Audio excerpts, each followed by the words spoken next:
Welcome to Inside Aesthetics, the world's leading podcast for injectors and aesthetic businesses. I'm Dr. Jake Sloan, an aesthetic doctor with over 16 years experience in facial aesthetics. And I'm David Siegel, an entrepreneur and business mentor with over 20 years of experience in our industry.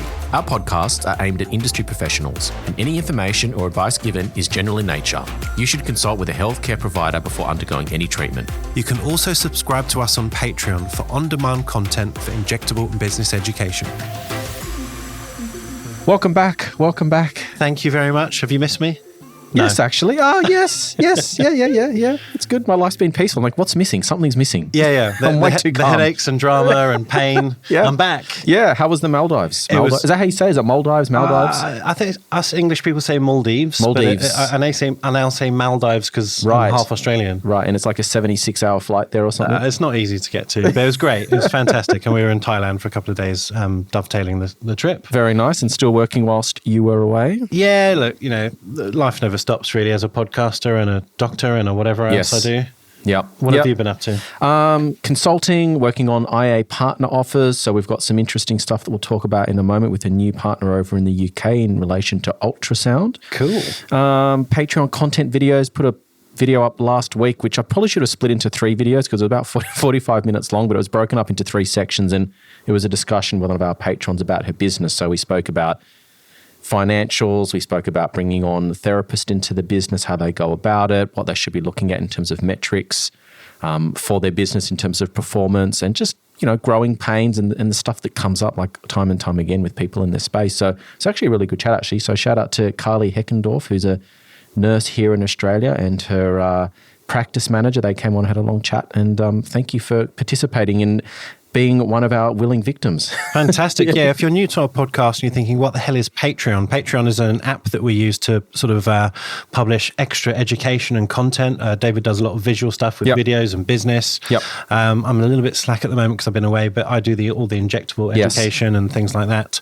So if you are keen for more, not just free podcasts, but actual, I can't speak, extra education, you have to become a subscriber, and you can click the link in our bio link or the bottom of the podcast description. Yeah, you can check it out free for 7 days. If you like it, come and join the team. If not, then we won't be offended. Yes. So you told us we've got a new IA offer. What's all that about? Yes. So we partnered with our friend and colleague over in the UK, MJ Rowland, who is a dentist over in the UK.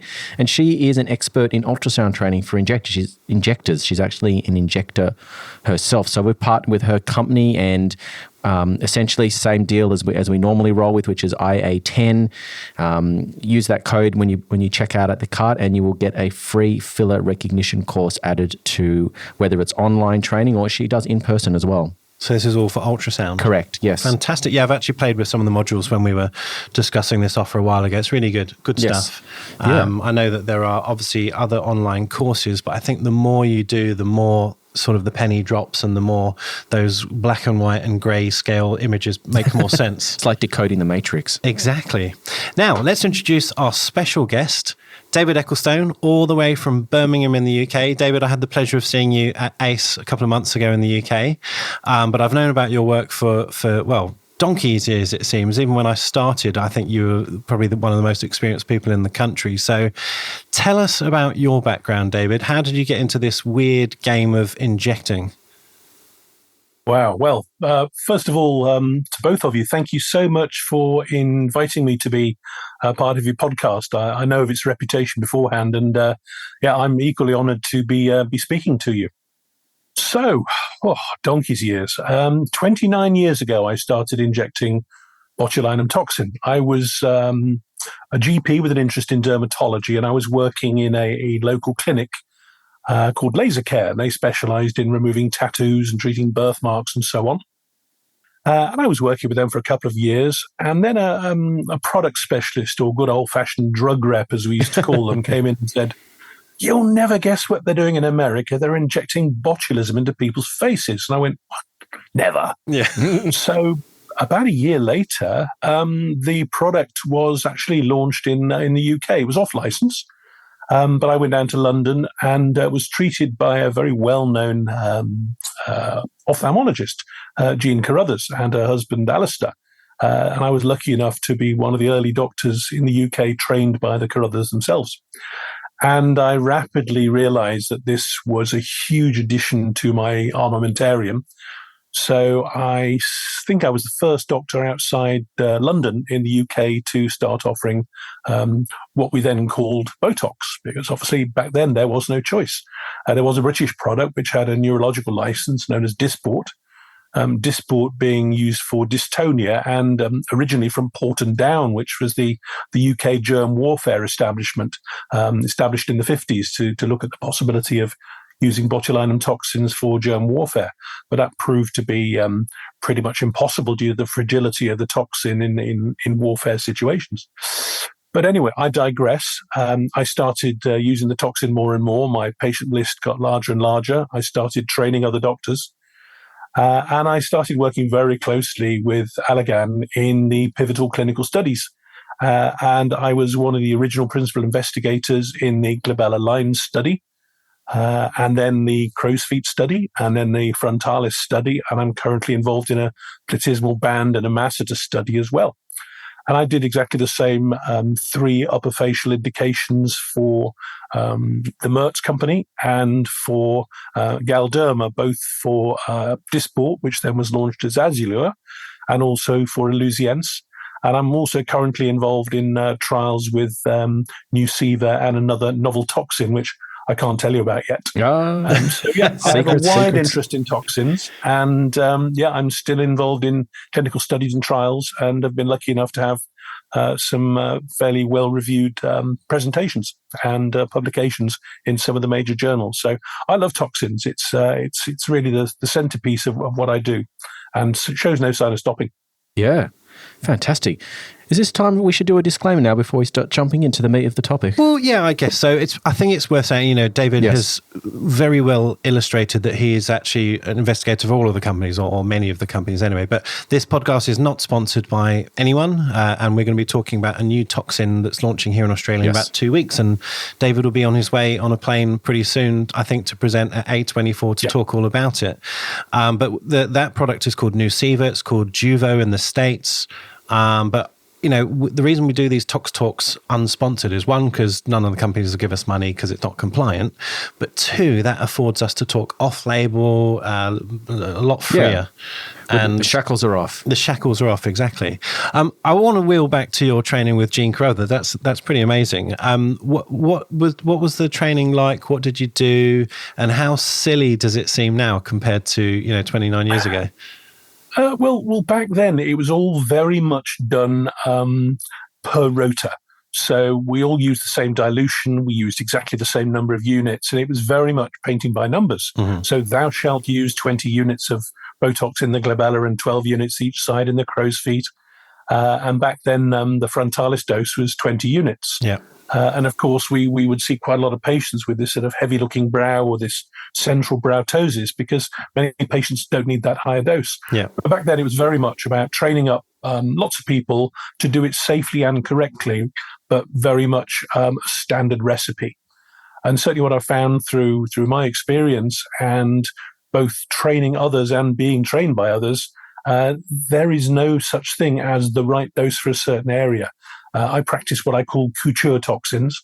I don't just use one toxin. I have 2 or 3 in my armamentarium, and I utilize the differences to tailor the result that I wish to achieve with my patients, and also the result that the patients wish to achieve themselves. And I'm sure we'll talk about it a bit later on, but I think it's fair to say that patient demands have changed.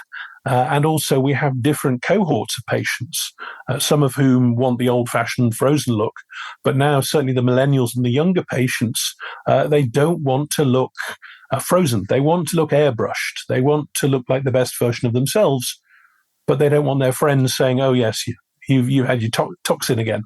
Yeah. So I'm certainly practicing generally with lower numbers of units and more precise positioning of toxin to maintain positive expressions while reducing the negative ones. In terms of training people today versus the way you were trained, was it 29 years ago, you said? Yeah.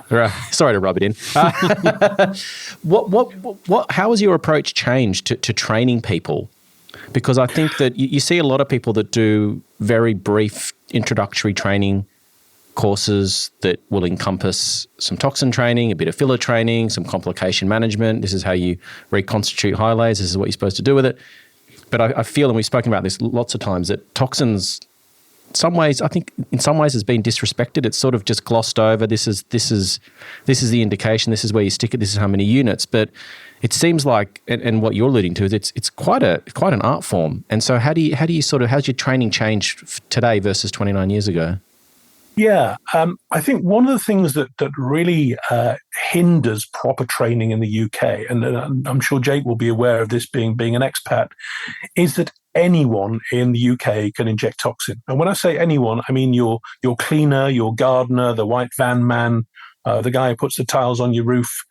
Pretty much every beauty therapist in the UK and most of the hairdressers are doing a sideline in botulinum toxin injections and often using unlicensed, unregistered toxins, which are brought in through the parallel markets.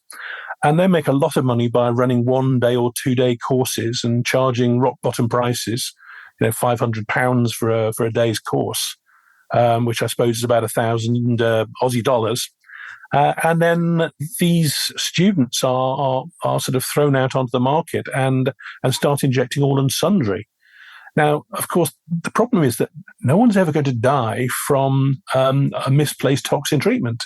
So the regulatory bodies are really not that interested. So we've got a whole cohort of people who go to these undertrained individuals who are walking around like Mr. Spock. And honestly, they become a laughingstock. But a lot of the injectors don't know any different. They think that is the toxin look. And yet in the UK, the rules are you're not allowed to dispense the toxin if you're not medically qualified. You're not allowed to prescribe the toxin, and you're not allowed to assess a patient's suitability for toxin without the patient having been seen by a medical professional. Now, all of those rules are thoroughly flouted. But I still get patients coming in saying, I had what I think was Botox, but it wasn't like what you did last time. I say, well, why didn't you come and see me? Oh, well, I was a bit short of cash, or I couldn't get in to see you. And I said, well, tell you what, while you're here, I'm actually running ahead of time. Should I give you a quick haircut while you're here? And they go, oh, no. You need to train for 3 years to be a hairdresser. Yeah. So that's the thing. It's just seen as a beauty treatment. And that's why it's very difficult to get into the training market. When I do training, I tend to do it more as an apprenticeship of those who've already maybe had a relatively short training course, but they want to hone their skills. Mm-hmm. So rather than me sitting there with a group of 5 or 6 injectors, holding their hands and telling them where the Proceris is, for me, it's very much about, okay, you bring your own patients. There's no point in me providing patients for you and you doing half a face because you won't be able to see the result. So bring 2, 3, 4 of your own patients and inject them under my supervision. Let's talk about each case. Let's mark them up. Let's understand the similarities and the differences. So it's much more bespoke training. And that does take time out of my busy schedule. And when I tell patients it might cost them £2,000 or £3,000 for a day, 5,000 or 6,000 Aussie dollars, then a lot of people say, "Oh, yeah, but my hairdresser will train me for 500 quid." And I say, well, okay, why don't you go there then and see where your career goes? Yeah. And also I'm heavily involved in cadaver dissection workshops. I've done them in Arizona, California, Scotland, Italy. I'm actually coming out to Australia for the Fresh conference in, I think it's late October, early November. Yeah. With Sebastian Cortofana, and we're going to be doing some I think cadaver workshops where we're going to be training people about actually what lies beneath, where the glabella muscles are, how deep they are, how thick they are. So you actually truly understand where the tip of your needle is, because ultimately it's not just about hitting the target like playing darts or archery. You need to understand where the tip of your needle ends up once it's pierced the skin, and also the characteristics of the toxin you're using, because there's no such thing as a bad toxin, but they all work very slightly differently in terms of their spread characteristics and onset of action and so on. And I'm sure we'll go into a bit more detail about that a little bit later on. We definitely will. Do you mind just explaining to listeners who are maybe newer to the industry about, your role as a KOL and maybe even advisory board member for the various companies? Because it's been aimed at KOLs and I've sort of had this debate with even David before about, are we paid stooges? Do we just get up on stage and say whatever the pharma company says that, we have to read off a slide, or I just want you to give your own take, because you've been doing it for a lot longer than I have. I think that's a very fair question. And there are certainly some individuals out there, mentioning no names, who are spokespeople for one laser company or one toxin company or whatever it might be. And one could accuse them of actually just singing the company song, but they're not necessarily based in terms of scientific studies. And I think to be a key opinion leader, you actually need to be able to back up the claims. It's no use standing up on stage and saying, well, this toxin is the best, and you're wearing a tie pin with their company logo or whatever. Yes, you can declare your conflict of interest at the beginning. But for me, it's important to understand the nuance of the individual toxin. And if someone accuses me of being a company puppet, I can say, well, look, actually, let's talk trials. Let's talk results. Let's talk why, after 20 years plus of working with one company, and to be blunt about it, doing very nicely, I made the decision to go and do some work with another company. Not because I was offered a better package or anything like that, but because I actually truly believed that changing was the right thing for me and for my patients. And it was a very challenging and difficult step. And to be honest about it, probably financially, it was actually a negative step to take. But for me, it was a whole new chapter, because I was talking about something new and exciting, and I had actually seen the nuances of the differences in my patients. So to be a key opinion leader that's taken seriously, that's got credibility, I think you need to have used all the toxins that are available in your country. Yeah. You need to understand differences and similarities. You need to be able to quote papers. And also, when it comes to being an advisory board member, how the companies think they're going to market their product is often different. For example, there's a company out there who makes a toxin that is claimed to last significantly longer. But when you actually dig down into the detail and the data, it's not actually the case. But when I'm an advisory board member, as I was for that particular company, I said, well, I don't want a toxin that lasts me 6 months. I'm losing touch points. I want to be able to see my patient every 3 months, so I can advise them to have a laser treatment for their rosacea, or sell them some more sunscreen, or perhaps switch them over to a microneedling treatment. And if I'm only seeing them twice a year rather than 3 or 4 times a year, I'm going to have to double the cost for each treatment, which will then make it unaffordable. So for me, I actually don't want a long-lasting toxin, for example. And a company never thought of that. They assumed that a 6-month alleged duration was a positive thing. But for me, as a businessman, as well as a doctor with ethics and science behind me, I thought this was a step back. And the company was really quite surprised to hear that, which was echoed by many of my colleagues sitting on the advisory board. Was that product called Daxify? You can nod or shake your head. You may very well think that. I couldn't possibly comment. Okay. Yeah, it's an interesting. I've had discussions with Jake and. Whoops! I just hit the cymbals. The cymbals. Sorry, little sound effect on the old roadcaster there. Around the argument for 3 months versus 6 months, because we've had some pretty interesting discussions with people like Dr. John Joseph and sort of the stuff that he's been working on with hypodilution. Hyper concentrated. Hyper concentrated, and being able to dial up and dial down the amount of how long he wants the product to last. And I understand the perspective around the commercial, not seeing patients as often. But I guess I kind of wonder, at some point, is someone going to do that? And are patients going to gravitate towards certain healthcare providers that can give them a longer lasting treatment? Does that potentially open up your calendar for other treatments? And I guess, from the patient's perspective, is it a good thing or a bad thing? So I don't know the answer to the question. I just kind of wonder, what are all the different ways you could come about it? What do you think, Jay? I was going to ask you this as my last question, but we're talking about it now. I think the future will be, you're kind of doing it already, David. You've got a portfolio of toxins in your cupboard and sometimes using different ones in the same face. I just think that we'll get much more nuanced. We might do a longer lasting one just in the lower face, but hyper concentrated so it doesn't spread as much, reduce the risk of complications. But upper face patients might be happy with, their usual 3 or 4 visits a year. And I just think we'll just change how we have been lazily doing it for the last 30 years, probably. I think when you actually look at you mentioned the Daxify data, it was actually using 40 units of toxin in the glabella, and it was giving not 6 months duration, but 150 days.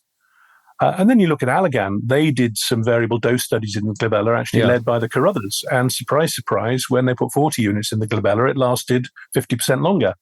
And there's some data due to be published on the Evolus toxin, Nuceiva, which is known as Jeuveau in the States, as you said earlier. And the 40-unit dose, surprise, surprise, lasts about 5 months. So it seems to be very much dose-dependent.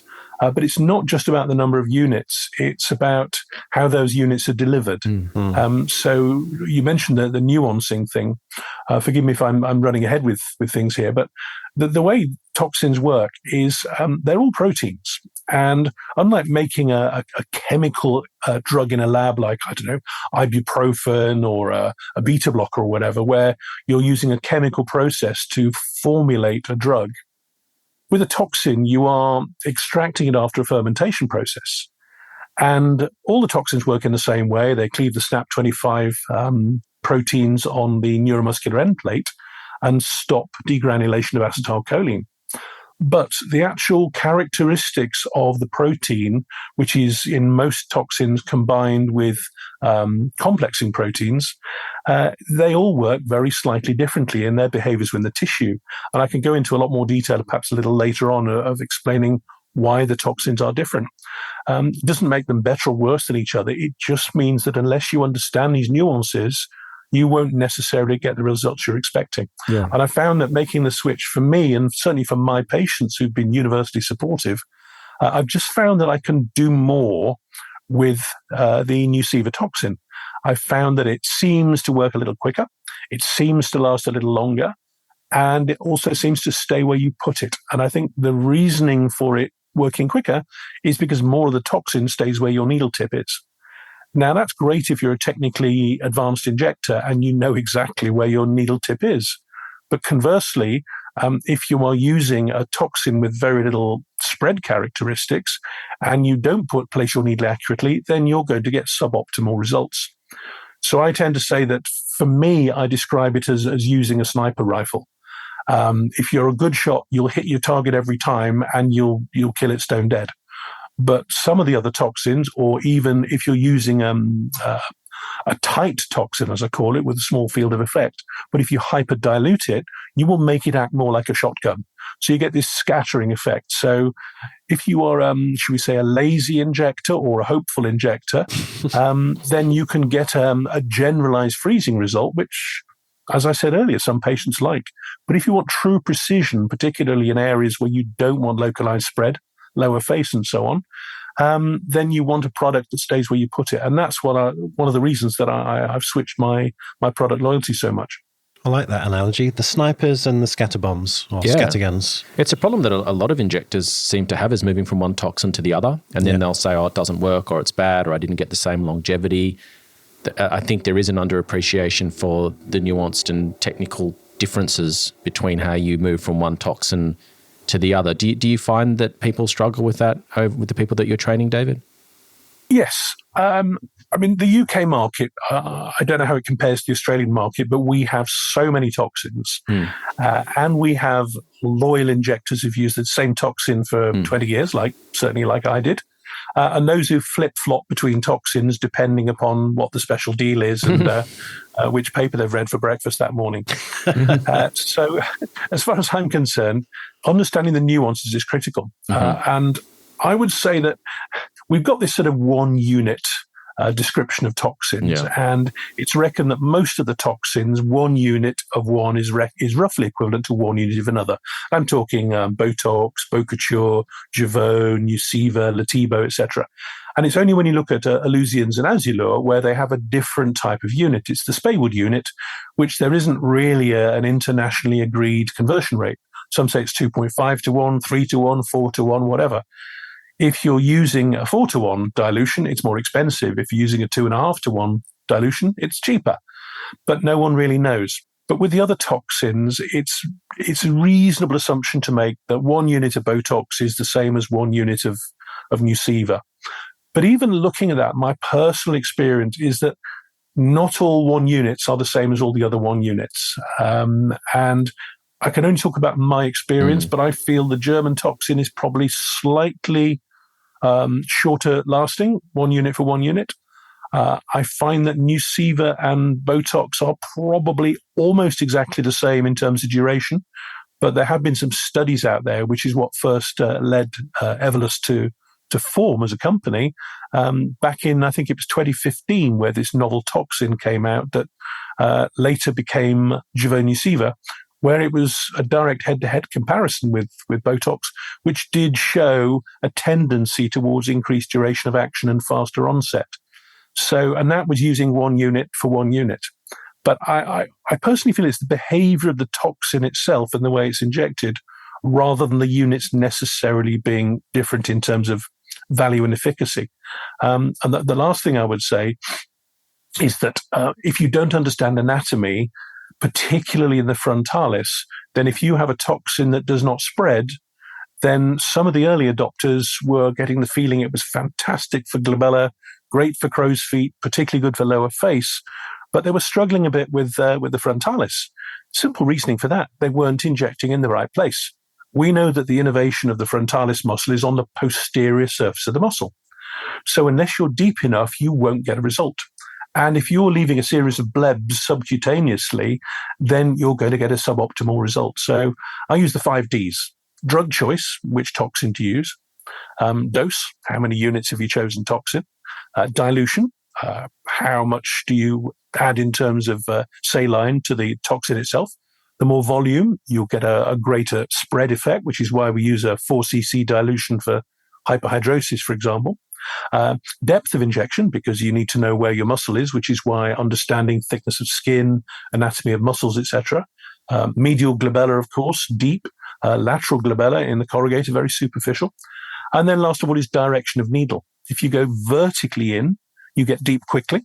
But if you go in at an angle where your needle actually ends up and the product is deposited, is very different from the entry point of the needle itself. So these things are all critical towards getting the desired outcome and avoiding the unwanted ones. Yeah, it's a great point you made about frontalis. We noticed that with Placebo last year. Everyone was losing their mind saying, it works fine in glabella, it doesn't work in frontalis. And of course, the toxin's fine. It's just where you've put it that maybe was the problem. You mentioned the company Evolus, and they make Nuceiva. I'm just curious to know a bit more about their history. And I was reading a little bit about sort of maybe some legal stuff that happened before the launch of Nuceiva or Jeuveau in the States. So I wondered if you could sort of clear up that background before we get into the toxin. Ooh, is this where I put my politician's hat on? Yes. What can you tell us? Yeah. Well, it's if you Google it, you can find out as much as you need to. But the company itself, Evolus, was founded, I think, in 2012 in Delaware. And has rapidly expanded. I think last year's growth was about 40%, and they turned over well over $200 million. So it's a company that's on the move, and yet it's remarkable that it's only got the one product with the one license. It's got a botulinum toxin that's used for the glabella.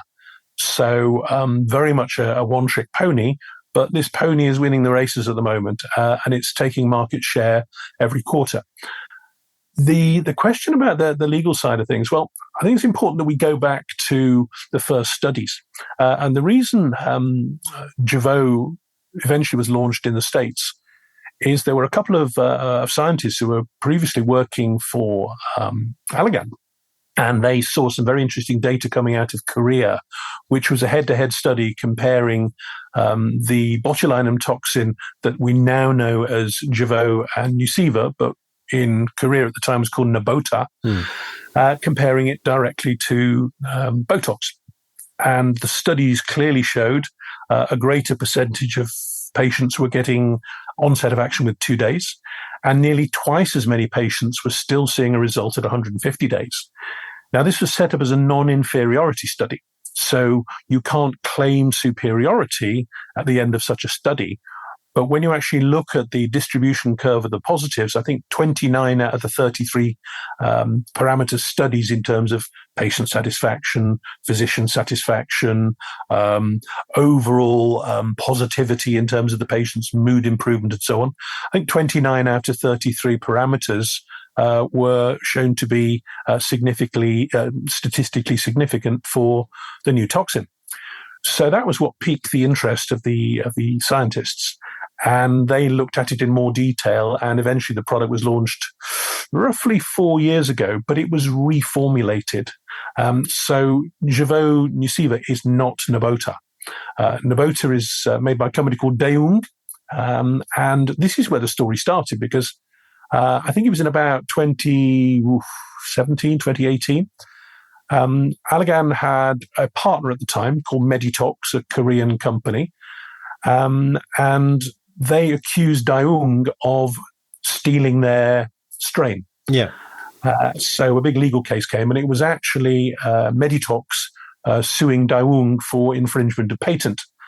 So it wasn't actually Allergan versus Evolus.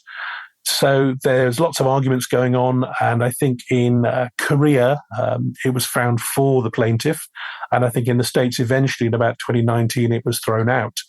So there was an agreement made, and Meditox, subsidiary of Allergan, have I think about a 5% shareholding in Evolus, and I think for a while there was a compensation package as well. I think it was about $30 million, but that was done and dusted. There's certainly no question of Allergan getting profit from every vial of Nuceiva sold. So that's an old wives' tale there. Right. So, but what's interesting is it was both products use the Hall strain, and the Hall strain is also present in two of the other toxins, and it was isolated by a scientist, unsurprisingly, called Hall. And Daewoo said that they found their toxin in a barn on a farm, whereas I think Meditox said they found theirs in some contaminated canned food. right. So there was lots of he said, she said kind of stuff going on. But now it's all been very much put to bed, and there's no restrictions on further marketing and further launches. But in wherever you see Nabota being launched, you won't see Nuceiva Jeuveau being launched, because effectively it is the same toxin with one critical difference, which is one is freeze dried and one is vacuum dried. Okay. And I'll go into that in a bit more detail in a while. But the Nabota is now, I believe, being switched over to a vacuum dried formulation, which is universally accepted to be superior. But to do that, Evolus invested in a brand new factory in Korea, South Korea, I might add, which met with all the approvals with the FDA and the MHRA and all the different regulatory bodies. So they built a brand new state-of-the-art factory in Korea to make sure it came up to UK and European standards. What's the difference between freeze-dried and vacuum-dried? Okay. Well, the only two toxins that are freeze-dried, that are vacuum-dried, are Botox and Nuceiva Jeuveau. And the importance is, if you when you're using the packaging process, you put a small amount of liquid toxin into each vial, and then that needs to be dried to leave that fine film of powder that you can see if you look very, very closely. Now, a freeze-drying process involves applying a vacuum, but also reducing the temperature. So as the water evaporates, some of it freezes and ice crystals form. Now, ice crystals can be quite damaging to proteins. You only have to think of what happens to a piece of fish or a piece of meat if you put it in the freezer for a week or two. You then take it out when you're hungry, and as it thaws, this puddle of pink liquid comes out of the meat. And the meat is not quite the same. It's a bit flabbier. And when you put it on the barbecue, it is a little bit tougher because you've driven so much of the water out. But also the ice crystals have broken up the proteins in the muscle fibers. So it takes on a little bit of a pate-ish sort of texture. Now, the reason this is important is if this is happening at a microscopic level in a protein, you actually break off small particles of the proteins that are present in the toxin. These can be parts of the complexing proteins, or these can be parts of the biologically active toxin itself. Now, if you have biologically active fragments of toxin, which are much smaller in terms of size, then they will behave very differently in vivo when you inject them. And we know that Nuceiva has a 900 kilodalton complex, and in terms of the purity, it's greater than 95%. In fact, it's probably closer to 99%. But what that means is you don't have small biologically active fragments to the same degree you do in some other proteins, particularly those with a smaller particle size. So if you're still with me, I know it's late out there, it's early here. If you think about a river in flood, it goes brown and swirly and you can't see the bottom because the small particles are carried downstream by the current. Whereas the larger particles, the rocks and stones on the riverbed, stay where they are. And when the flood subsides, the riverbed looks the same. So we know that smaller biologically active fragments will have a greater field of effect. Yeah. So by using a toxin that is highly purified, it's actually got its own patented system called the High Pure system, and it uses chromatography in one direction and then the columns reversed and chromatography filtration the other direction, achieves a much higher level of purity compared to some of the other products. So you have a purer toxin, but also once you've purified it and put it in the vials, you've minimized the likelihood of breaking down the proteins further. So that is why you have a reduced field of action. And the second thing, which is a little bit more theoretical, we know that proteins have charges on them. And you can't find anywhere where more charged electrically than a neuromuscular junction or a neuromuscular end plate, or indeed in any sort of highly innervated area. So if you put an electrical charge, you will affect proteins that have a charge on them. Positive charge, move towards. Negative charge, move away. The bigger the charge on the molecule of protein, theoretically, the more that is likely to move in response to a charge. Now, I would stress that's pretty theoretical, but it is believed to potentially be contributing to the fact that where you put the toxin, generally that's where it stays. Got that, David? Pretty much, yeah. Fair enough. Now, Sorry. No, I thought that was great. Actually, I've not heard it. You should come to one of my dinner parties. They're riveting. What I always find funny is these companies and the names of their new toxins. So why Jeuveau, and then why change it to Nuceiva? Can you just explain why these crazy people in marketing decide to do this? Okay, well, I'm not a branding expert. Okay, Jeuveau, I suppose je is young, it's new. And Vaux, from the French peau, I suppose, for skin, new skin. That's my theory. I don't know if it's correct. But what we do know is that Jeuveau in the States can be heavily discounted, like all the toxins. Very few countries in the world, I think New Zealand might be one of them, are actually allowed to advertise direct to the customer. Correct, yeah. And physicians can be rewarded by significant discounts depending on how much of a certain product they buy or whether they agree to be exclusive customers. Now, if you carry that name into other countries and you call it Jeuveau in Europe or Canada or wherever, then ultimately that allows those countries then to do parallel importing. Right. Now, the cost of a vial of toxin in the US is huge. I don't know what the current price of Jeuveau is. I know Botox is $500 plus per vial. That's US dollars. So the price is actually kept artificially high to allow you to discount. Right. But if you then start launching Jeuveau in Europe at, say, I don't know, £150 a vial or whatever, you'll get a massive influx going into the States, and the users will be able to parallel import. So they therefore rechristen the product in all the other markets as Nuceiva. So Nuceiva is the license name for the product in Canada and the whole of Europe, and will be the name for Australia. And then when the launch follows, also hopefully in New Zealand. The countries already have Nabota, which is the same toxin, except originally it was the freeze-dried version. Where that is distributed, I think at the moment there's a non-competition agreement, so you won't find that being launched, Nuceiva being launched in countries where Nabota has the market, and that's particularly in certain parts of the Middle East and the Far East, as I understand, and also parts of South America. Interesting. Right.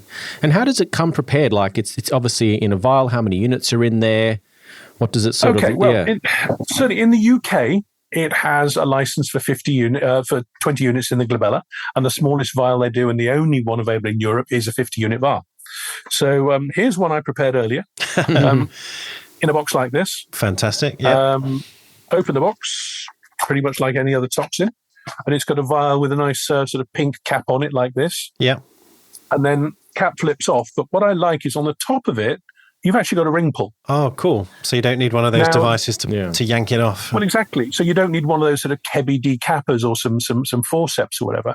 Now, according to the license, you should inject the saline through the rubber bung, and you should then withdraw the product through the bung. Let's be honest, But no one does that. requires lots of steps and requires needles to be used and blunted and increases the pain, but also means you can never get that little tiny last drop out of the vial.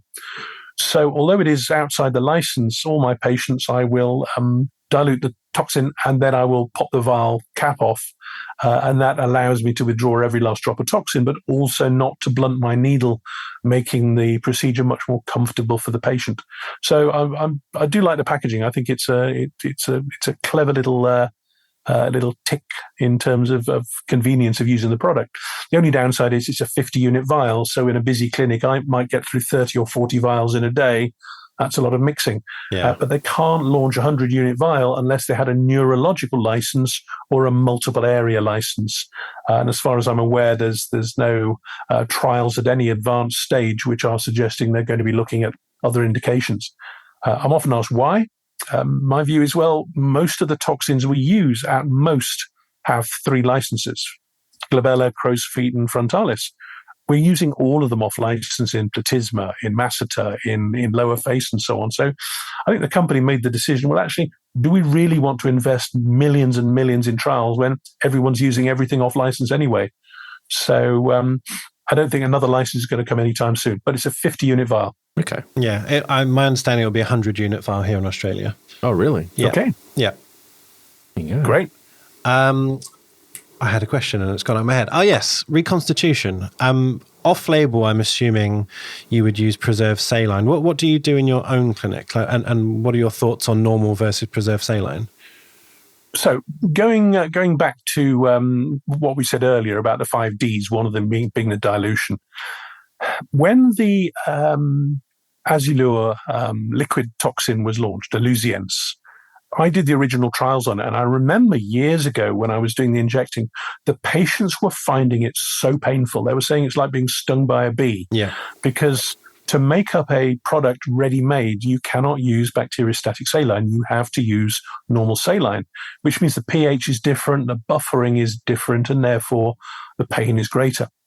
Now, there is some evidence to suggest that using bacteriostatic saline, if you don't use the product up quickly, as in during that injection session, and you keep it over the weekend or into the next clinic or whatever, that the small amount of benzoyl alcohol present in preserved saline can slightly denature the protein and slightly reduce its potency. Now, in a day-to-day clinic, it makes no difference for me. I'm pretty convinced that if you dilute it and use it straight away, it makes no difference. But my patients don't want it to hurt. If I start hurting them after 20 years of being pain-free, they won't thank me for it. So I think the toxin itself, in my mind, is slightly more potent and slightly more accurate. And I think that probably cancels out any arguable effect of using preserved saline versus non-preserved. Yeah. Do you have any papers that suggest that the alcohol denatures a protein? There's been a few of our listeners. It's just we know that when you want to fix a protein for histology, for example, then you fix them in protein or alcohol. So you fix them in alcohol. Now, it's a very, very small amount of benzoyl alcohol.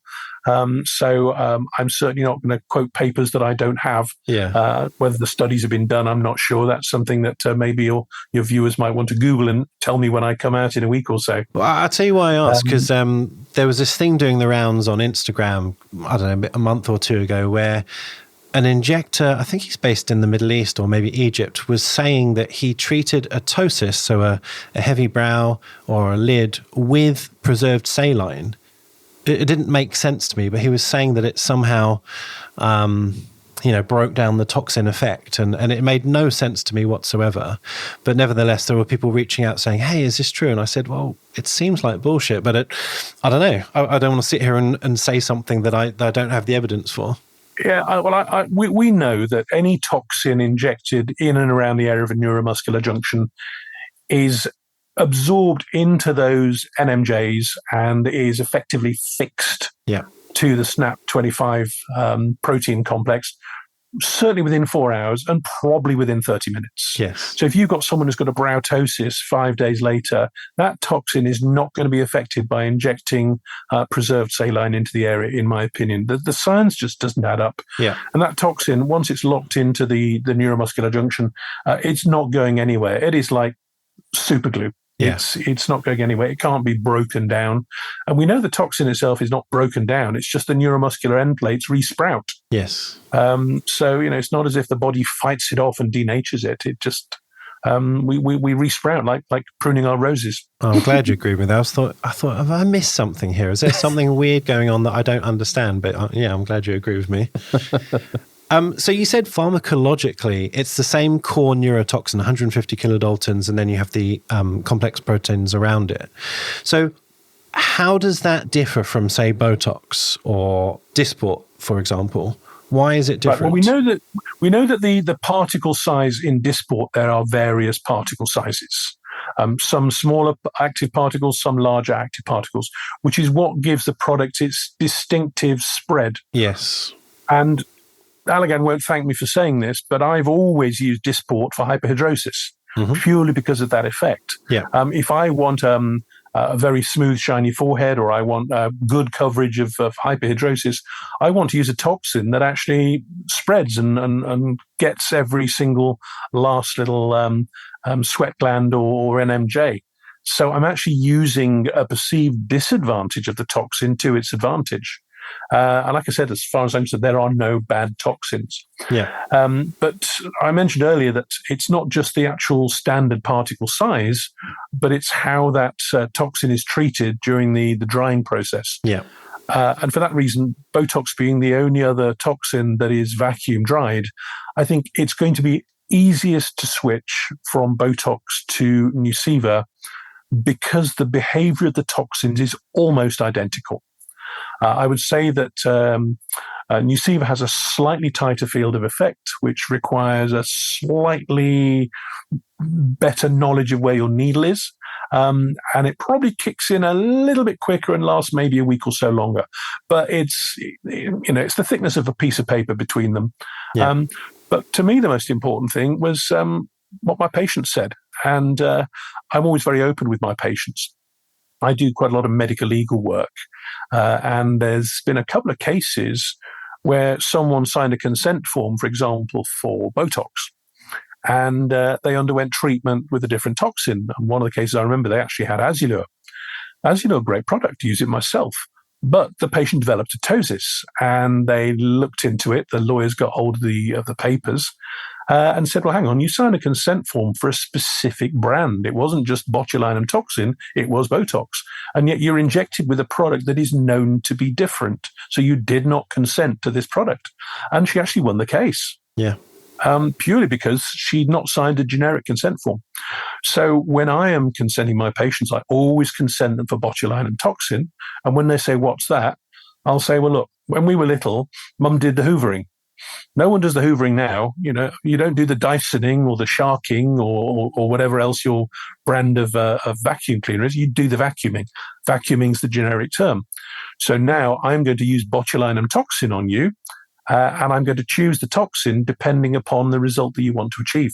Yeah. So I never substitute brands without telling patients, but I believe a generic consent form is the right way to go, because it means that I can, in one case, in fact, even in one face, I might use two different toxins in the same session on the same patient because of their little subtle nuances.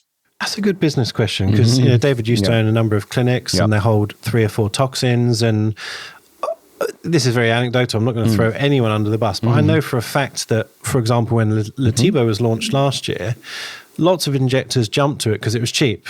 That was the main driver to change their toxin, not because they necessarily wanted it, but they wanted to try a cheaper toxin because if it worked, they'd save money.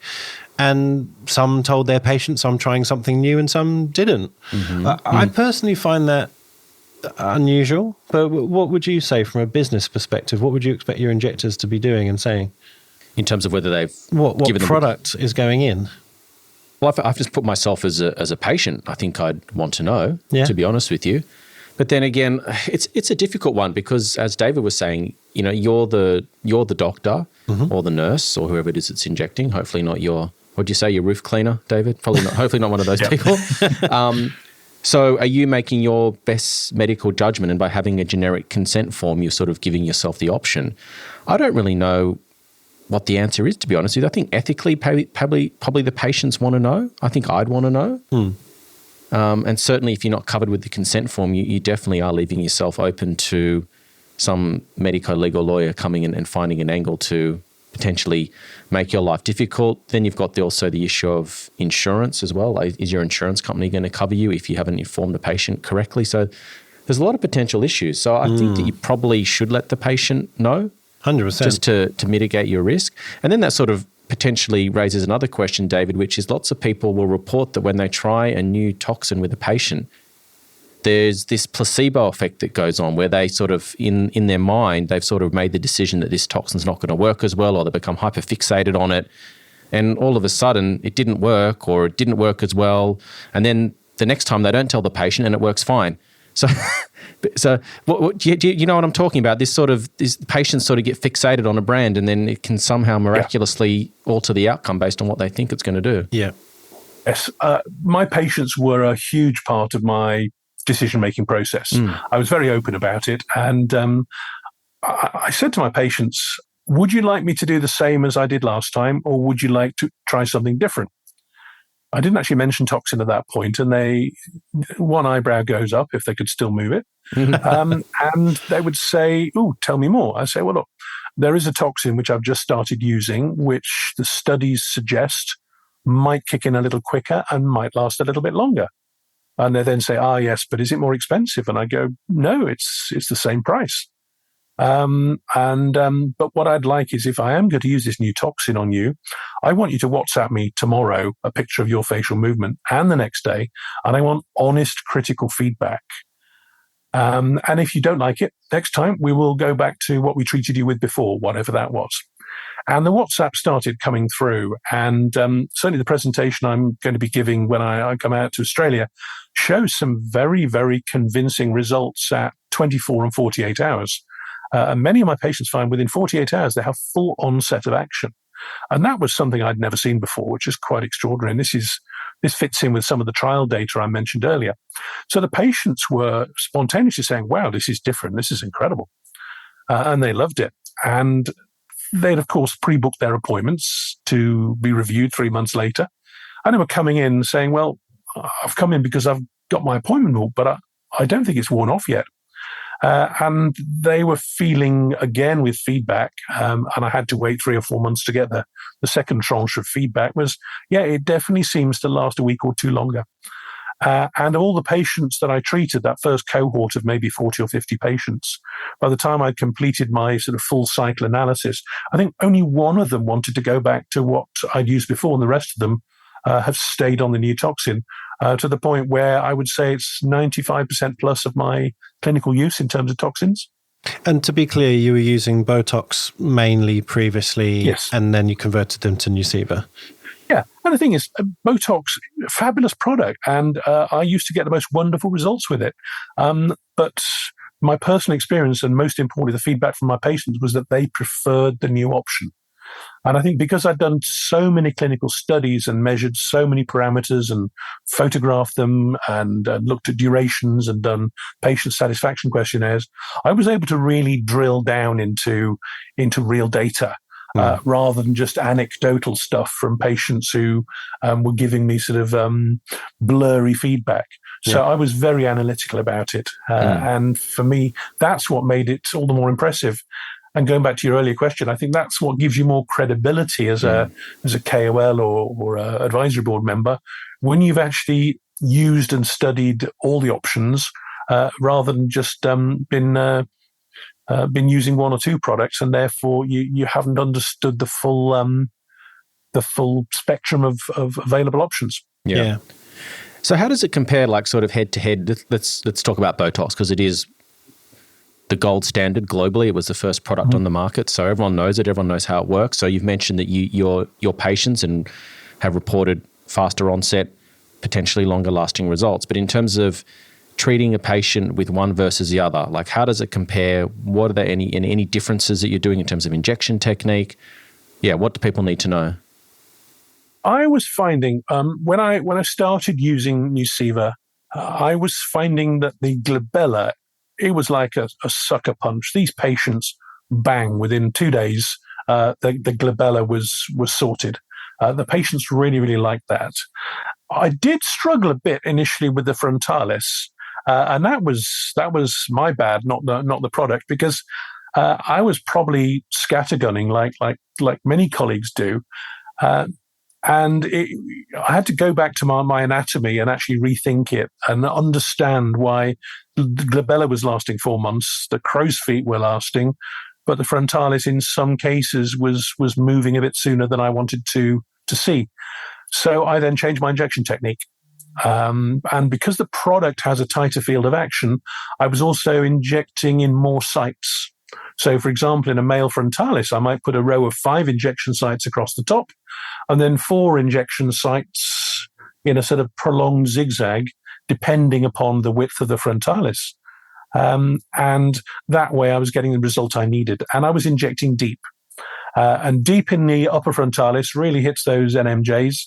And then a bit more superficially in the lower part of the frontalis, below the line of convergence, sort of stuns the muscle rather than knocks it out completely. And once I started developing that nuance to the technique, patients were saying, actually, you know what? I feel less heavy. My brows don't feel so low. I can still wear my mascara. And that was just the men. And am I allowed to say things like that these days? I really don't know. But they were saying that their friends were telling them how well they looked. And they were getting less of that sort of central brow ptosis, less of the tendency towards the Mephisto. And they were finding they were getting that duration of action. So I did have to modify my frontalis injection technique very slightly to get the optimum results. And I think those who refuse to change because they've always done it this way are the ones who will struggle. And certainly in Germany, when we did the launch in Germany, there were a few fairly major KOLs out there. And I went out to train up the KOLs and they were saying, well, thank you very much, but I'm going to carry on doing exactly what I've done with my previous toxin. And they were using a tunneling technique in the glabella. They were using a tower technique like you might use for fillers. And they'd sort of patented their own techniques to make themselves unique. But people who insist on skiing off piste are the ones who are unteachable because, they've got their own technique, which they won't change. And those, strangely enough, are the KOLs who have probably gone back to the original toxins because they weren't appreciating the nuances and why things need to be done slightly differently. But I think new injectors who are enthusiastic and like to be a bit more cerebral and a bit more artistic, I think will absolutely love this product. It does bring an interesting point because, as an injector using mainly Botox for, years now, it's going to be hard for me to directly compare them if I change how I inject them, obviously, because I'm not comparing them if I'm doing something different. Like a clinical trial, you would treat each subject the same if you wanted to test exactly the same. So I think what you're saying is because it's got a tight sort of focus of effect, this new Nuceiva product, glabella probably wouldn't make too much difference because you've got short, stubby muscles and you put the product in and it will work. But for a large, diffuse, thinner muscle like frontalis with 2 bellies, and especially someone with a taller, wider forehead, you're going to have to change. Is it just the pattern or do you actually have to add more units as well? No, if anything, I use less units. So it makes it, to be vulgar about it, a little more profitable. Because I'm not having to use as many units. But remember the 5 Ds, one of them being dilution. Yes. So what I'm tending to do is I'm actually increasing the dilution of the product in the frontalis. Now, I inject off license in terms of my dilution. I use a 1 cc per 100 unit equivalent. So I have a very potent toxin. Yes. And because I know my anatomy, I know all of that toxin is going to sit in and around the muscle. Mm-hmm. But if I'm using a toxin that's highly concentrated with a reduced field of effect, and I use it in the frontalis, I am not going to get the full spread. I'm not going to get the rings converging.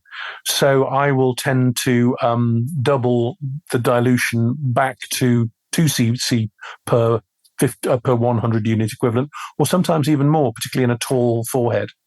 But I've done that with Botox and all the other toxins I've used. So it's not really changing your technique. It's, I think anyone switching, use the same technique, but just be aware the product is slightly different, and you may just need to subtly modify your technique. Most people don't, and they get on just fine. But the frontalis is an area where you just need to understand the anatomy in a little bit more detail and think how you inject. And a combination of depth, dose, and dilution allow you, in my mind, to treat the forehead far more effectively with a lower risk of generalized forehead ptosis. So just to be clear, the on-label dilution, I mean, you've got a 50-unit vial. Is it normally 1.25 mils for 50 Correct, units? yes. And then obviously here in Australia, it would be 2.5. Yeah, same as the Botox. Same as the licensed dilution of the other 1-unit equivalents. Yeah. So what made you drop down to a more potent reconstitution just generally? It's the Carruthers dilution. I've been using it for 27 years. Yeah. So it's my, if you like, my stock dilution. So I keep it at that because particularly in lower face-off license, a good knowledge of anatomy means you'll hit your target and you won't get collateral damage. So it's always been my go-to dilution, 1 mil per 100 units of the Allergan toxin, the Mertz toxin, and so on. And I've maintained that with Nuceiva because, like you quite rightly said, the more changes you make, if you don't get the desired outcome, which change made the difference? So I've maintained my dilution, I've maintained my injection technique, I've just modified it slightly for frontalis based upon my experience and my more detailed knowledge of anatomy, having attended and led the cadaver classes. So it's actually, to me, it's had a positive effect upon my skill set because I've fallen back in love with toxins again. I was kind of getting a bit painting by numbers, a little bit stale, and having done these trials and read the papers and travelled to the home of Jeuveau in the States and met the senior scientists and been to the headquarters. It's a company that there's a huge buzz about it. And if the toxin wasn't delivering results, they wouldn't be showing the extraordinary growth and expansion that they're showing.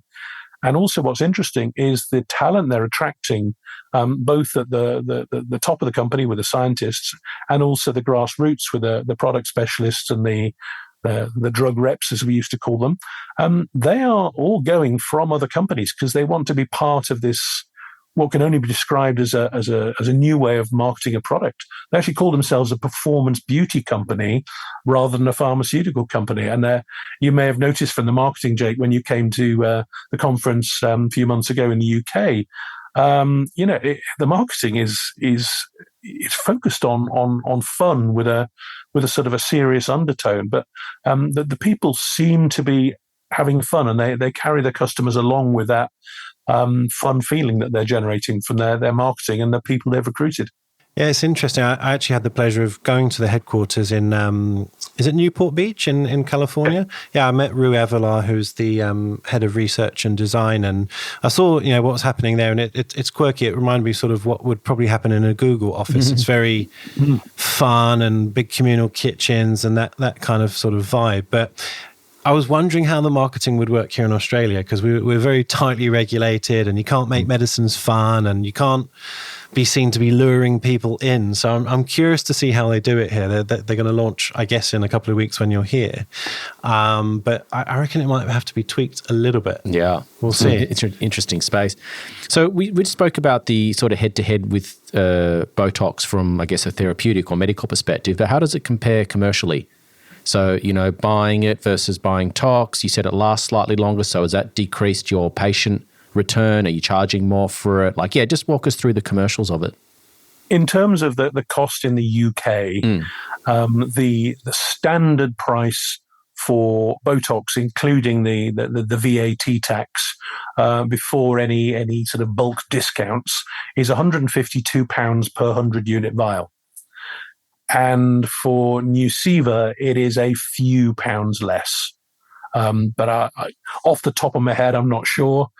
Maybe £3 or £4 less. And I think the Couture, the German product, Merz product, is again roughly a few pounds cheaper. So ballpark figures, it's about the same. Yeah. So I didn't really make the decision commercially. Mm-hmm. I've no idea about the launch price in Australia. I would imagine it would have to be competitive. I don't know what you're paying for a 100-unit vial of Botox out there, or indeed anything else. But I remember Placebo, you said, was launched as being a cheaper product, and Placebo was launched in the UK a few months ago now, and it really doesn't seem to have made people fall in love with it. I obviously, as part of my trials, etc., I've used some product, but it's not something that I have found delivers what was promised. I don't know what the Australian experience has been, but bringing something in just because it's cheap, when you're a doctor of reputation, you don't want your patients saying, "Hang on, what are you putting in my face? It's just not working." And when that started to come out amongst injectors who switched to the product on price terms, a lot of them switched back to their original product, whatever that might have been. Yeah, it's an interesting one, isn't it?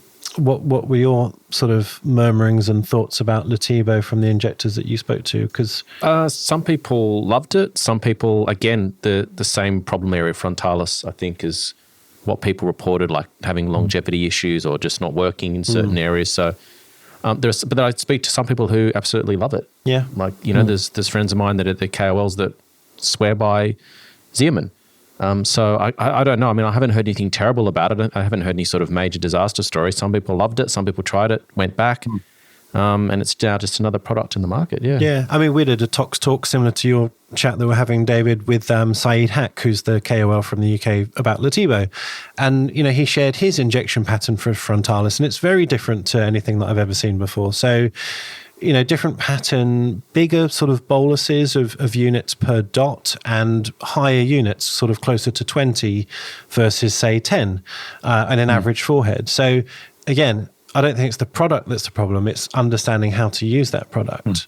And the learning curve for something that's so different might just be too much for your average injector. I don't mean that in a disparaging way. It's just, if you're used to a certain way of doing something every day for 15 patients, and then suddenly you have to change it and shift it and do different dilutions, sometimes the juice isn't worth the squeeze, right? Well, I think if you're going to make a massive change like that, because toxin is probably represents 60 to 80% of most clinics' treatments, or the revenue that comes into these businesses. So if you're going to change, I think there has to be a fundamental, compelling reason for actually doing that. So is it a better product? If so, is it way better? Is it a little bit better?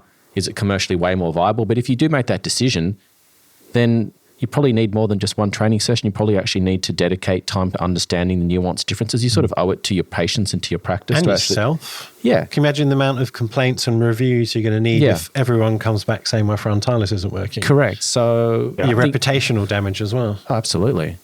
Yeah. What are your thoughts on that, David? I would say that in the UK, because everyone is injecting toxins, there's just no consensus. And we get people posting pictures of their patients on Facebook in open forums saying, does anyone get any idea the injection pattern for this patient? And you get all these patient images. They call them patients, but of course they're not. They're clients, because these are non-medical injectors. And it really is the Wild West. But I think ultimately it's not a difficult toxin to use. None of them are difficult to use. And it doesn't require huge changes in terms of technique. I think particularly if you're a Botox user, it's a fairly straight switch. But I think as doctors, we always need to be evolving. And like I said, when I first started, it was painted by numbers. Thou shalt inject 4 units in 5 sites in the glabella. And thou shalt do a W-shaped injection in the frontalis. But everyone's anatomy is different, and we now understand so much more about toxins. Whichever toxin you're using, I very much doubt any injectors injecting the same as they were 10 years ago. Yeah. So I don't think it's a huge difference. I think those switching from Botox or Placebo will find it very straightforward. In those switching maybe from a toxin that spreads a little more, may just have to make a few more adjustments. But for me, the primary driver was not the finance. It was the patient feedback. And for me, ultimately, if I'm getting more patients and happier patients and better reviews, for me as a businessman as well as a doctor, it's what my patients say, but also acting in the best interest of their patients. And that was my position on it. From a commercial perspective, I understand that Nuceiva here, when it launches, it will neither be cheap nor as expensive as Botox. I think it will be somewhere in the middle. So I don't know if that's good or bad, but I don't believe it will be either extreme. It will be in the middle. Yeah. So if you're basing this purely on price, stay with whatever the cheaper one you're using. But if you actually, like David said, if you actually want to understand the nuance of treating someone, actually understanding a new product, I think it's worth investing that time and trying what David said, closer points on frontalis maybe, and maybe just sort of reviewing your patients properly, getting proper patient reported outcomes of, well, what do you mean by good or bad? What does that actually mean? Yeah. I think a lot of injectors don't even understand what that means half the time. Yeah. Well, I mean, also as well, everyone's looking for an edge. If you're saying, David, that you're getting faster onset and slightly longer duration, then in a competitive space, maybe that's worth considering. You're doing something different and you're offering potentially a more favorable treatment outcome for your patients. So maybe that's enough for you to want to, make this change so that you've got a competitive edge over the person down the road. Yeah, potentially. Are you able just to tell us some of the clinical trial data, or just some of the most quoted papers, or maybe the glabella trial or something like that?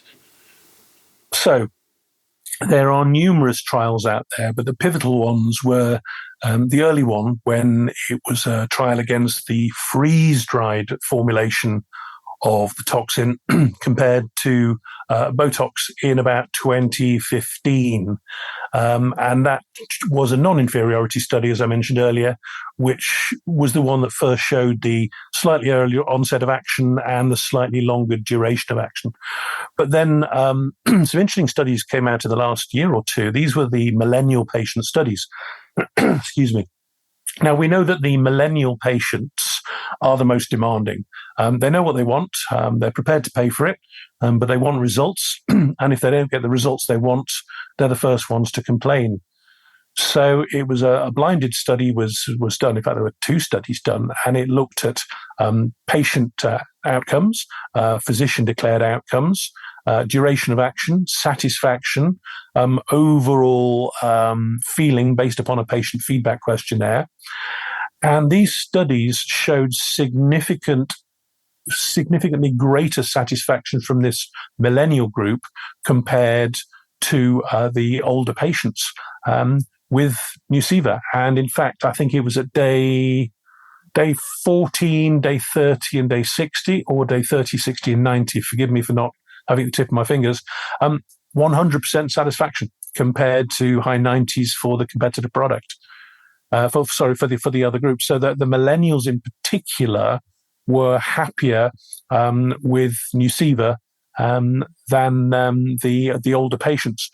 And it was interesting. And when they were asked why, it was about looking natural. It was about not feeling heavy. It was about the fact that it had kicked in sooner, but didn't give them a frozen look, and it lasted a bit longer. So these are the patients who are also bringing in their parents. In the olden days, we would never be guided by our own kids. We'd tell the kids what to do, tell them what to come in, when to come in time for their supper, etc. But now it's the kids who are influencing their parents.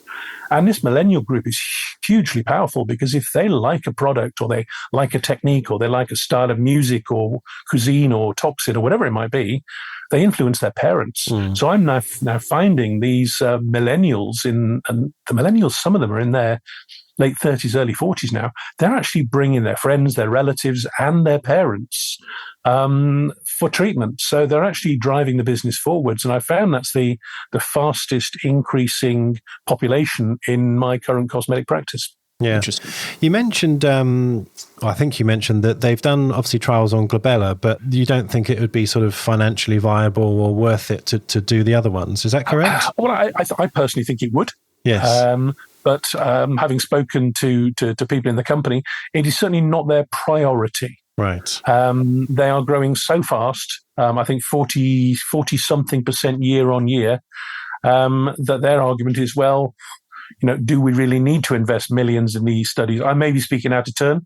Of course, when clinical trials are launched, you have to sign sort of non-disclosure agreements and secrecy agreements, and none of the companies will tell the other ones what they're doing. So for all I know, maybe trials are going on out there. Yeah. But I'm not aware of any at present. Yeah, it'd be useful, wouldn't it? Because we talk about Botox being the gold standard. Everyone knows what a unit of Botox kind of does. And so if we're talking about different areas and potentially off-label in the future, you kind of want to know, well, what is the conversion? How much of X do I need to compare to Y? And glabella, whilst I understand that efficacy study, sounded pretty positive, glabella is quite an easy area to treat because, like I said, it's short, stubby muscles with generally a 5-point FDA-approved technique, and that's it. Whereas if you do a frontalis come in all shapes and sizes, lines of convergence and so on. There's a lot more to take into account. And I think patient-reported outcomes can change when you do a more challenging area. So I think that's just one thing that would be good to know, but maybe we won't know. Well, we are actually in the States. I'm heading up what's called an Evolus advocate data collection exercise. So we've got about 16 or 18 advocates who roll out 5-to-1 training sessions to introduce new injectors to the product. And all of them are being asked to submit 20 case studies where all 3 upper facial areas have been treated. And that's in the process of being collected and correlated. So it is going to be doctor-led rather than company-sponsored. Okay, that'd be great. So it will be data derived from real life doctors of various subspecialties and various years of experience, which is going to be very interesting. That's probably going to be sometime in the next 12 months. Yeah. And we've also got a couple of interesting cases. One was a patient who stopped responding to platysmal band treatment. And they'd had 3 different toxins used. And in the end had stopped having toxins. So I said, this is early on in my experience, let's try this new toxin. And I injected them with 60 units of Nuceiva. And within 2 days, the platysma, the bands had completely disappeared. Now, I can't explain that. Whether previously because I was using toxins that might have spread a little more, maybe toxins that were arguably slightly less pure, I don't know. Or whether it was the fact that the Nuceiva goes exactly where you put it and stays where you put it. But we actually presented it as a paper at IMCAS and at AMWC this year and last year, which actually showed this interesting case study. Can't explain why, but it worked where others hadn't. Yeah, look, we've had Michael Caine on the podcast, and he's the god or the king of toxin. He said that every single case that's ever been sent to him where there's a suspicion of resistance or something funny going on, he just does his normal technique, and he's still not to this day found a patient of his own who's resistant to any of the toxins. So I found one. They came to me from another injector, and I said, "Oh yes, it's clearly the injector." So I put 100 units of Botox in the face. Nothing happened at all. Nothing at all. So I then put 500 units of Dysport in the face. Right. Who's paying for all this? And nothing happened. Absolutely nothing whatsoever. So I then put what we no longer unfortunately have, Toxin Type B, Myoblock in, and achieved a very satisfactory result. So I know it wasn't my technique. And this patient definitely was completely immune to the effects of toxin. But that is the only one I've seen in tens and tens of thousands of patients who I've injected, many of whom have come to see me because they felt that the toxin is not working for them. Well, yeah. So I would agree that generally, most cases, it's down to technique rather than product. Yeah, I mean, if you're grabbing a platysmal band and getting them to say "ee" and you can feel it, it was pretty worrying if they can't get it in that muscle. But anyways, curious, with your dilutions and reconstitutions, etc., what are your favorite syringes and needles? And, what have you tried in the past? Well, when I'm using a concentrated solution, I don't want dead space in my syringe. I don't like using the tuberculin syringes with the detachable yellow needles, because when you've got a concentrated product, you're losing a lot of units. Yeah. So I tend to use the insulin syringes with a fixed needle. I like the 32 gauge one. I used to use the BD Microfine ones, but I've now switched over to a different brand. Name escapes me. Is it Purple FMS? Tips, anyway. FMS. Yeah. Yeah. Yeah, the FMS ones. And no dead space and a very fine 32 gauge needle with a nice thin wall and hardly any bleeding or bruising. Patients find them very, very comfortable. But because the needle's so fine and made of such thin, high quality steel, if you do push them through a bung, they tend to blunt rapidly, which is why I always remove the bung from my vial before taking the toxin in there. So that's my preferred syringe of the moment, and has been probably for the last 3 or 4 years. Yeah. And do you use the 0.3 or the 0.5, or do you mix between the two? I use the 0.3 and the 0.5. The reasoning for that is because whichever syringe I use, I'm reading the units off with my hyperconcentrated dilution. Yeah. They're insulin units, 100 units per mil. So I know if I draw up 20 units in a 30 cc's, 30 unit syringe, I've got 20 units of toxin. But if I want to double dilute in an area where I want more spread, I'll probably need to use the 50 unit syringe to accommodate the increased volume of product. But I would say 9 times out of 10, it's the 30 unit syringe. I'm exactly the same as you, David.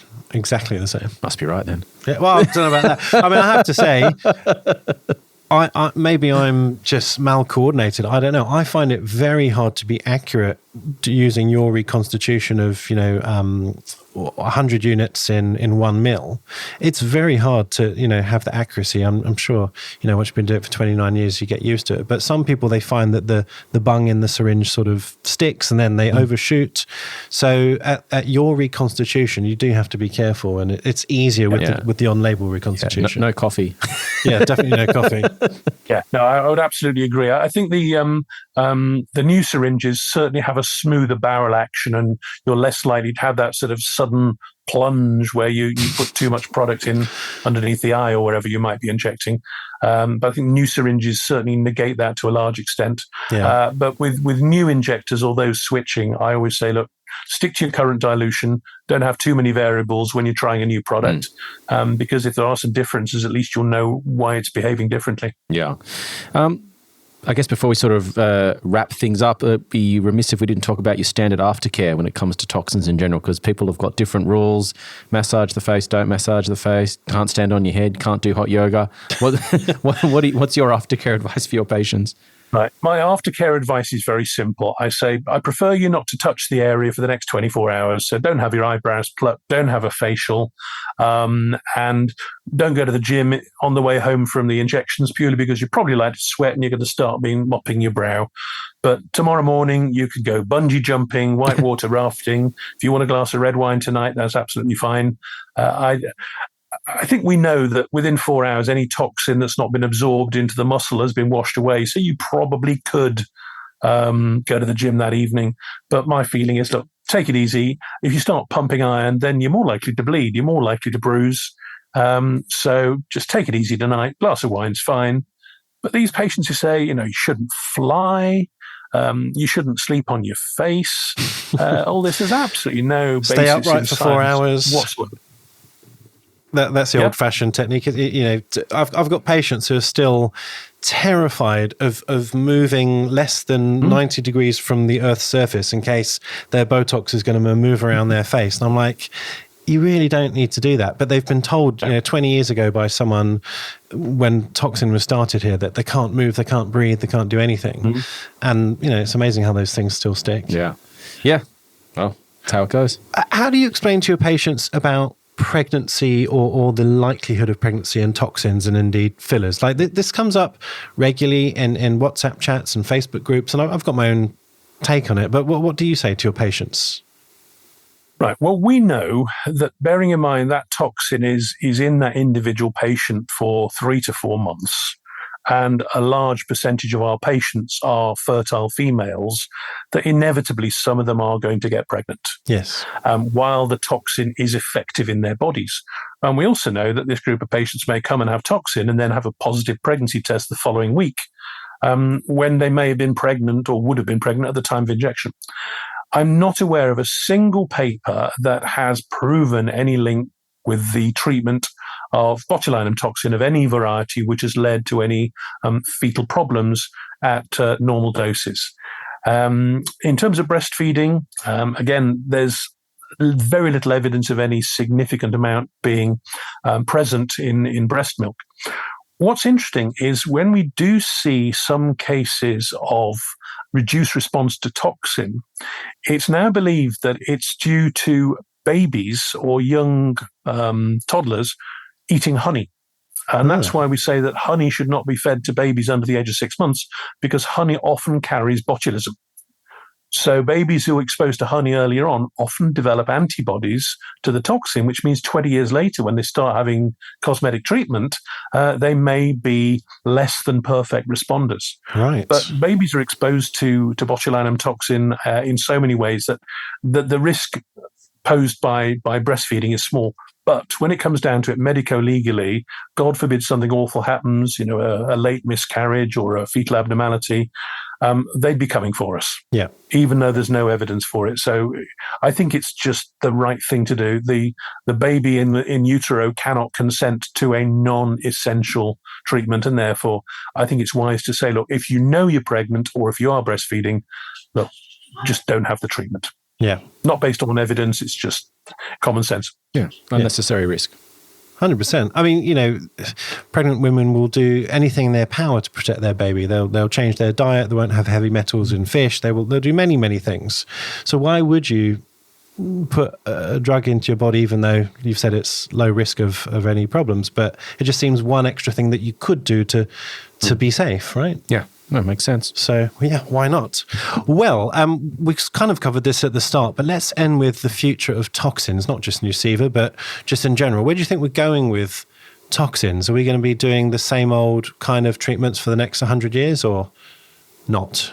Well, I've got my 60th birthday next month, so I very much doubt I'll be doing it in 100 years' time. I think we're finding new uses for toxins all the time. I mean, I've got a very successful practice treating Raynaud's disease. In a cold country like the UK, we have a lot of people with cold hands and cold fingers and cold toes. And I'm injecting botulinum toxin into the base of the digits and getting some really, really nice results in treatment of Raynaud's disease. I'm using it in pain a lot. So I'm treating neuropathic pain, post-herpetic neuralgia. I'm finding I can use it to treat scars, often in combination with a steroid. So I think we're only now starting to understand the potential benefits of the toxin. I think the way my techniques have changed in the last 20 years, and indeed in the last 2 years, suggests that we're always going to be evolving in the way that we use the toxins. But I would say that it's the single biggest change in medical aesthetic treatments ever. And it forms a cornerstone of pretty much every injector's practice. I'd certainly say in the UK, my filler practice has probably flattened off or even reduced slightly, but my toxin practice is just going up and up. Whether we will be doing something different in 100 years, I'd love to be around to see it, but whether any of us will be here by then, we don't know. Yeah.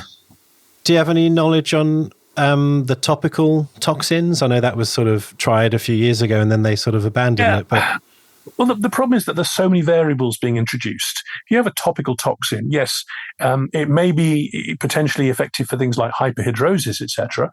But how do you decide on the dose? I mean, I think the original studies of a topical toxin where the product needed to be applied by a doctor or nurse prescriber because it was prescription only. It had to be applied to the area and left for 20 minutes before being wiped off. And the results were okay. We were seeing some results. But ultimately, how thick is the skin? How sebaceous is the skin? What's the pharmaceutical characteristics of the medium in which the toxin is suspended or dissolved? And to my view, there's so many variables.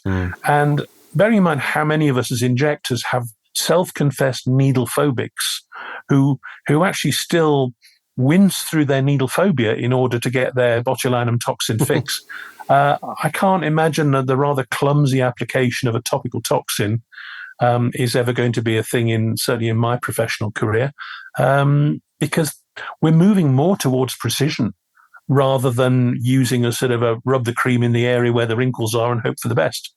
Those wrinkles, particularly, say, in the lateral face, we all know about crow's feet wrinkles, but I've seen quite a few injectors chase the zygomaticus lines and wonder why the corner of the mouth droops.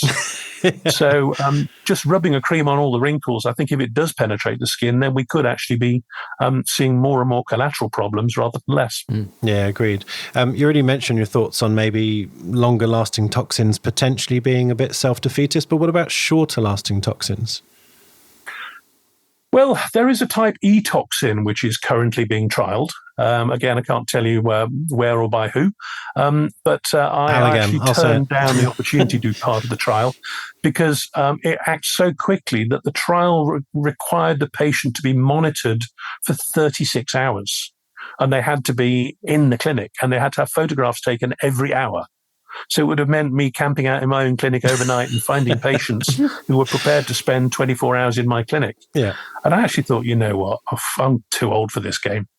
How quickly do you want a toxin to kick in? If you know you've got a wedding or an important party or a job interview, and you've now got a toxin that works in 2 to 3 days, how much quicker do you want it to be? And also, the argument with a longer lasting toxin, if it goes wrong, you've got a ptosis for 6 months. So a shorter lasting toxin, if you get a ptosis, well, maybe you've got it for 2 weeks. But the amount of ptosis, again, is dose related.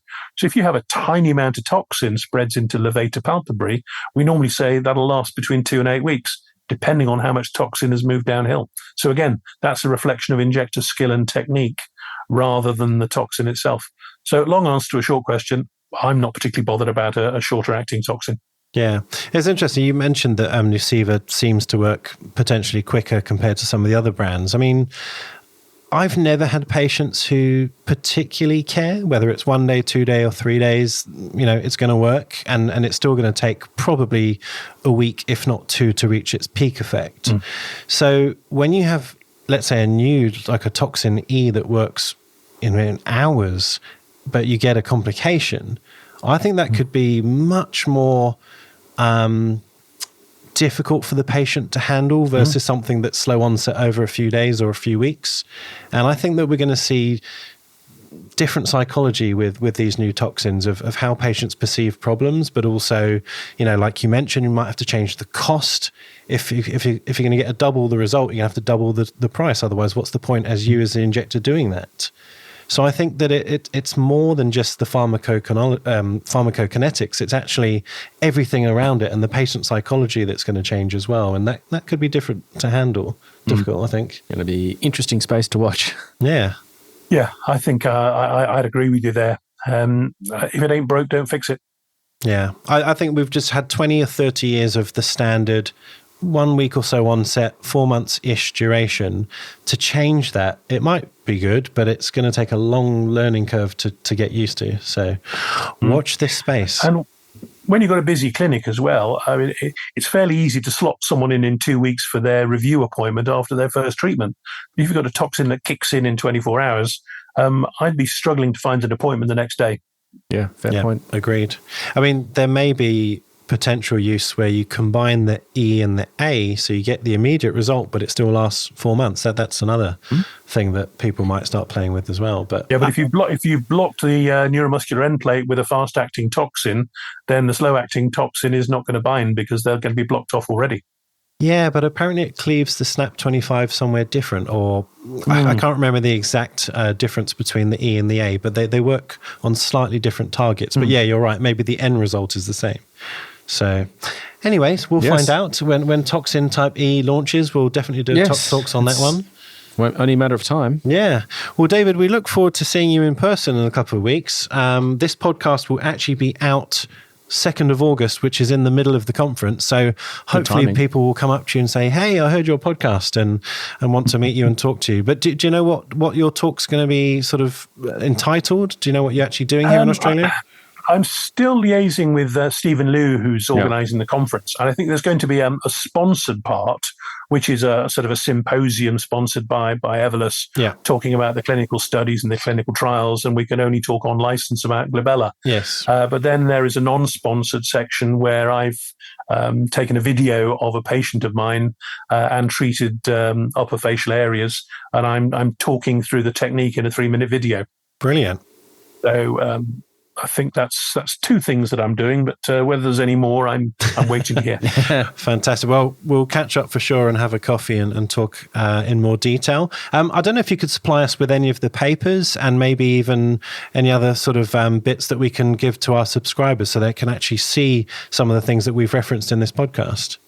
Yes, I can certainly ping those across to you by email in the next 24 hours or so. I'll do that for you. Fantastic. So Thank you. Patrons, you'll have some extra bonus content to enjoy. Yes, they love it. They love all the latest stuff. Fantastic. Well, you've got a busy clinic to get to, David, so thank you for your time. We really appreciate you talking about this new product. I'm sure people will be excited to try it. Thank you very much. Appreciate your time.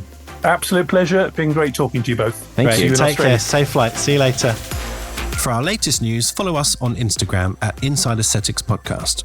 If you want to get in touch with myself or David, follow us on Instagram as well at Dr. Jake Sloan and David_Inside Aesthetics. Join our Patreon for invaluable business and injectable education. Get access to our global community of like-minded professionals, live and interactive Zoom sessions, hints and tip videos, webinars, and more.